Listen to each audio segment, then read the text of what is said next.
And we're back. It was some time ago that we met each other, but we're back. How's everything, Robin? That's right. Everything okay, Markus? Good to see you again. Back on the GIST videos. Yeah. So we thought of having a topic of like what's the current status. There's been some time in between when we have last seen each other, so we thought of having a like a catch up in some sort. So we, as well as the audience, would know where is the company right now. So is Super. there anything you'd like to share with us, Robin? Yeah, definitely. Between last time and this time, we had the issues with the delivery of the clinical trial material to Denmark, to the clinical trial site. So the material is in Denmark and has been there now for almost 4 weeks, and it's being registered at the pharmacy at the hospital in Denmark and getting ready for site initiation and getting the first patients in. So we've done our bit. We've delivered the material, all the documentation with it too. So now it's up to the site to start registering the patients and the volunteers and the logistics of the trial itself. So that's took a longer time. Christmas came in between for the sending of the material, and New Year and so on. But since January 16th, the material is in place. Yeah. How would you say the collaboration would be going forward? Because now you have kind of hit your milestone, right? You have gotten the material to Denmark. So how would the collaboration between Gabather and Totem study be from now on? But it's organized in such a way that there's a steering committee of the TOTEMS trial altogether, and actually Gabather, in this case me, is actually chairing this together with Professor Birte Glensor.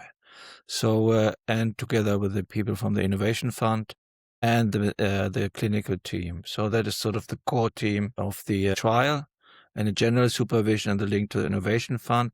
And then there is in parallel, of course, much closer contact to the MDs and to the clinical personnel that are actually running the trial hands-on. Communication is going to be very close. I think it's going to be good, actually. And of course, because of of the issues with the delivery of the manufactured material, there was this delay. But I don't think there was never any problem with the communication within the trial. So Gabather is going to be involved a lot in the management of the project management of the clinical trial, collecting the data and so on. We do that together. On the same topic, when would you think that we would hear something like what would be the first thing that, like from a company perspective, what would we communicate around the study? Is there any perception or any I think there will be expectations that people could? two next big Yeah. steps is, of course, okay, the site initiation is finalized. We are starting now. Then, of course, there's then first patient in, actually participating in the trial, and then eventually how the first measurements are going along. What are the first preliminary, at least gut feeling on how the data looks like? Is it easy? Are there any issues? So this will be sort of 1, 2, 3 kind of sequence that we can expect. Is there any dates that you can, or like not dates, but is there like, I think it was last episode we went through the clinical protocol, right, of the study. So is there like between, kind of, we're aiming to have the first patient at this point in time or anything like that? Or is that just going to be something you'll communicate once that's I happened? communicate that as soon as it comes up, Markus. It's a little bit difficult. It was also already the problem that I always have to refer to timelines and schedules of a second party that is not Gabather. So I can only, and then it's difficult to predict what other people are going to do in a certain time, if they can keep the timelines or not, or can keep, what they wanted to do, maybe for reasons that are not their fault either. But that's why it's difficult for me to say, okay, at that date, that and that will happen. So I can just tell you the sequence and what we're aiming on, and of course that the materials in Denmark, together with all the documentation. Just a follow-up question. Let's say if you would have a first patient, then are you going to get preliminary results from just one patient, or are you going to wait for a couple of them before you could communicate that? If you could Well, I say, think I communicate as soon, at least for the first patients. Once the patient is in, then how did it go during the trial? What is the interest, for example, in getting the patients? So there's a lot of. I want to follow this very closely and communicate everything we can. So that the site in Denmark is, of course, also interesting in getting the data and the information out as soon as it's available. The Innovation Fund is interested in getting the data out. So, it's we really have that in common, that the people want to do this as transparent as possible. So Mm, that is one thing, and the other thing, of course, there's a tremendous interest in making this trial also successful, of because course. if you have a successful trial with this clinical protocol, and of course there's interest already mentioned and made clear that it would be nice if one could then continue with other clinical trials with GT002 or other compounds in the future if it looks promising. So there's a big interest in both openness and in communication. What you're saying, keeping the general interest in the trial. The best way to do that is to communicate as soon as you have something interesting to communicate, of course. Mm, I mean, on top of everything that you of course always have to inform the regulatory authorities and so of on, course, of course. if there's anything. So that's on top of that. Yeah. I also had because there's been some other questions, and has there been any business development activities lately? Have you been showing off or presenting the company? Yeah. Gabather has been there's a very big business development meeting in the beginning of January, and our chairman was there and got an interim list of targets that we can address. Presented Gabather there, talked to people, both all sort of investor type. This can be venture capital, can be family office, can be a granting organization. So it's a huge meeting in the first week of January, which we're catching up now. Then there's a digital partnering meeting now at the end of February, where we're going to present Gabather. And then there is a meeting at the end of March in Lisbon, which we're considering going to. It's called the RISI meeting, which is specifically for looking at partners and investment. So these two things, it's a very big focus on that. So we have a target list, actually, if I can call it that, of people that we want to address. It's all medium and large pharma, of course, and the different in the different project for GT002. We want to, of course, make this first move or advance as quick as possible with in parallel with the start of the trial. Preferably, would be nice to say, okay, we're starting, but if it takes longer for the initiation of the trial, we're already starting it now, contacting the people in advance, saying we will start this trial in a very short time. This is our pitch, and so on and so on. So Yeah. business Okay. development is absolute key priority for the next time after the funding. That is the business part of things, and of course, it's a little bit that, as I mentioned before, we've delivered our material. Since we don't do the clinical hands-on ourselves, I mean, I'm not putting the EEG electrodes onto the patients and have nothing to do with logistics around that. We, of course, are now a little bit of time free. Next step, what can we do with GT002? Are there other clinical trial ideas that we have? And they're definitely developing them. And I think maybe we can dedicate our next Episode for that, GIST meeting to that, because I've been doing a little bit of digging, and there's actually some very interesting things with GT002 based on the data that we already have that can be interesting in the future. But I Yeah. don't want to be more mysterious than that. Okay. I want to give a proper, and then I think I should do it in a proper presentation way, Markus, and have some slides to show what I'm talking about. It becomes a little bit theoretical, Okay, let's do that in the next episode then, maybe. That would be GIST 9.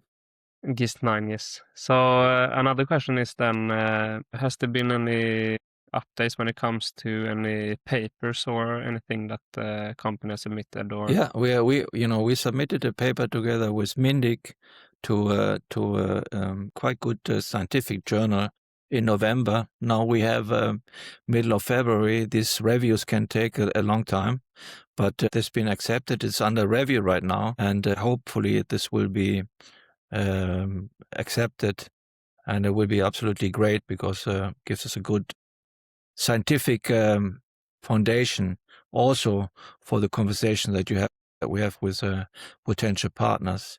So that would be you really say great. like the value of it would be in negotiations later, or could it as well to spark some interest in the Yeah, company? because Or if you are in a partnering setting, then always the question comes up, okay, do you have any scientific publications to show, what you're claiming that your compound can do? And this particular paper is it relates to the EG and fMRI data, which would be brilliant because that's what we're basing our the clinical trial in Denmark on. So it fits nicely. But will this then be the neural fingerprint that we have discussed before? Is that what the paper is around? Exactly. That is a foundation for that, and it's of course nice to have. And icing in the cake. In an ideal case, you have both the publication of the paper online, and you have the start of the trial at the same time. That is perfect. Can't time it so perfectly because all these things are a little bit out of my hands right now. I think also when we discussed last time, you were wrapping up a financial round. Is there anything you'd like to comment on that? Have the money been secured? Is everything calm Yeah, waters as of now? we did both. Actually quite busy until very much the just before Christmas actually that we finalized the round for the funding for Gabather. So we got our runway now, and we want to use it, to do in particular focus on the licensing agreement, and we're very open actually and straightforward when we are talking to these people that this is what we want to do for Gabather, and we want to reach it within the next 12 months. And the good thing is, again, repeating myself maybe a little bit, but with GT2, the clinical trial running in Denmark, it frees a lot of time for us to engage in that and focus on that rather than making sure that the clinical trial actually is starting and actually going.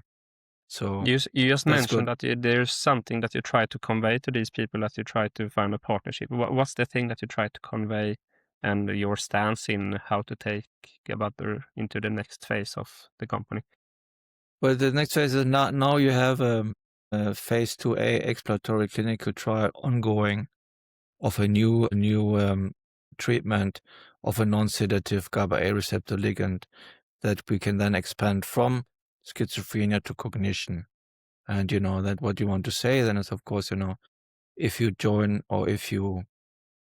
this project, business development, partner this project, license this project early, it's of course a win situation for Gabather because it extends our pipeline, our runway, and enables us to use the pipeline that we have. And it's also, of course, advantageous for the potential partner because the cost of the project PT002 is much lower than if you join in, say, a couple of years or something like that when you have a clinical trial completed in patients. So Yeah, that yeah. is what we're But trying is there to. anything? Is there like a dream scenario that you try to convey to them? Is it gonna be then you go hand in hand, so the company could still build on the portfolio with all the other candidates, or is there any ideal scenario that you try to some way convey to the people that you're meeting? But definitely that we always push forward that we do have a large pipeline of compounds which have a huge potential following up to GT002. So it's not only the G02 that we're packaging, but that we have the resource and the potential, because the other ones, the compounds are covered by the patents as much as GT002, that it is an investment into Gabather and the whole package, not only GT002. So Mm. that's definitely something we're trying to combine. I've always kept, in all my presentations, I always have the pipeline compounds with us, and I always point out that it's a whole package and not only GT002, and that we need the funding in order to develop it. But it's literally sitting on my shelf. Let's say if GT002 would be a boom buster, would there be many options, or do you think that would that reduce the options, or let's say it doesn't go as anticipated, would you have more or less options then? You mean if GT002 does not Let's say, because you have this neural fingerprint, right? So it could be that you could yeah. apply it to other things. It's not as No, selective no. Exactly. And for that, again, now we are talking GIS number 9, because that is definitely something that is, quite huge actually. And you're absolutely right. That neural fingerprint can be not adapted, but can be applied to many other things for GT002, and that's definitely something that we also, convey when you talk to potential partners, that GT002 itself also has a lot of very interesting indications. Not only that, you can also say that if you can run a successful clinical trial in patients suffering from schizophrenia, then you really have shown that you can use this drug in experimental medicine in the really most challenging of patient groups. So, it is also value in itself just to be able to do the trial, do it in patients, and the data that comes out of that. Then the neural fingerprint itself, I think, makes GT002 very interesting in very general areas, from sort of take it in 3 steps from schizophrenia to cognition to then, dementia, Alzheimer area, where the interest is very, very big. So I think it's that way you have to see it. So if neural fingerprint suggests that you will have a positive effect on cognition, right now we're testing it on schizophrenia because we got a fully funded trial. But that same fingerprint, you can also, of course, suggest that we can use it in cognition. And that is what I'm developing right now, is then the plans for the next step at GT002, the next clinical trial, and then not schizophrenia, but cognition in another indication, like dementia, Alzheimer. That would Last be... question then, Robin. Yep. We said you had secured the funding, so how long is the runaway? Like, is it a year or? Well, when we went out to secure the funding, we wanted to secure about 1 year. And I think we are about there. I don't think there will be any more surprises like we had last summer with the clinical trial material. It was a very long delay, which at the same time is cost. But that wouldn't happen. But for example, securing new clinical trials, if we want to do anything in parallel or together with the TOTEMS trial, then we of course would need more funding, but that can be funded in a sort of separate way.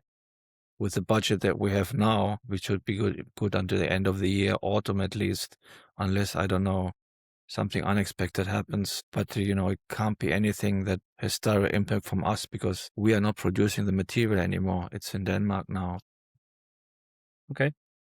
I think we'll round off here. We're not going to try to become too long in this episode, but rather we'll start planning for episode 9, because from the excitement I've heard from you, you want to do a 9th episode. Should be quite soon, Markus. So it's something I've been working on for the last couple of weeks actually, and I think that would be more presentation than a conversation.